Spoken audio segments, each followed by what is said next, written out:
I'm David ZOOB, I'm directing this show, and I also work at Rose Bruford as a senior lecturer in acting. Well, I was a freelance director for a bit, and before that I worked at 2 theatre buildings as associate director. One is, it's now called the Royal in Derngate, it's in Northampton, and before that I was at Theatre Clwyd in North Wales. I can't remember if I've ever had sex not drunk. Feels well weird, a bit more nerve-wracking.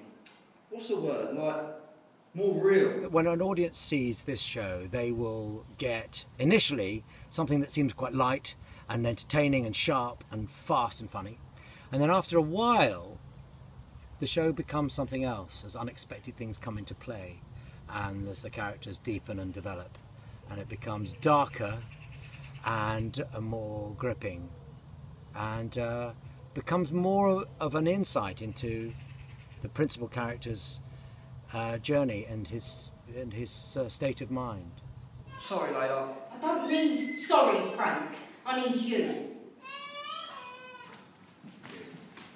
Jim English is a really unusual writer. He can write very ordinary dialogue, material that seems to reflect everyday trivia, and somehow he can turn that into something memorable.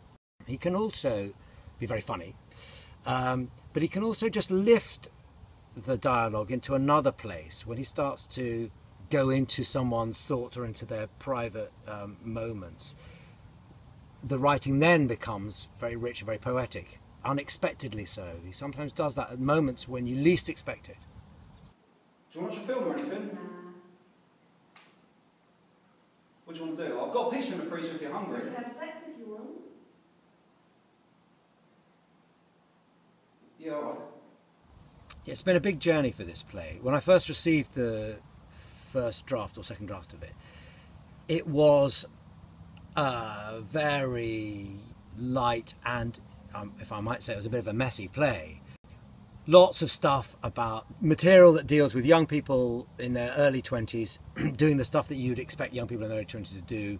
You know, you just left home, the young main character is going to college, he wants to take some drugs and meet some girls and have sex and all those cliches. And it was, I thought, a bit of a predictable series of cliches. But over the course of a few months, several months, we've developed it into something that has become a deeper play. It's developed much more of a dramatic edge to it. Well, it's kind of gone in 2 directions really. One is that those relationships with women have not just been the old cliche that a 20-year-old goes through. Big things happen to this boy that he's forced to confront. And the other thing is that another thing comes into his life that he least expects, which is the whole criminal world. And that makes him face up to who he is and discover what kind of a man he really is. I woke up this morning to a bailiff threatening he was going to smash the door down. I want a mortgage. I want a little house in Dulwich. It's not too much to ask for. I'm doing this, Frank. If I get caught, got no regrets. I was just striving for a better quality of life. Sometimes when I look at these characters in the rehearsal room, I think it's perfect because it seems to have been written for that actor playing it. So what is coming out here seems so natural and so alive, it really works. On other occasions you think, all right, so these characters have come out of the mind of the principal character, who's a bit of a self-portrait of Jim's anyway. So that character functions in a halfway place between something that is imagined by the main character and how they see it, and a fully autonomous being.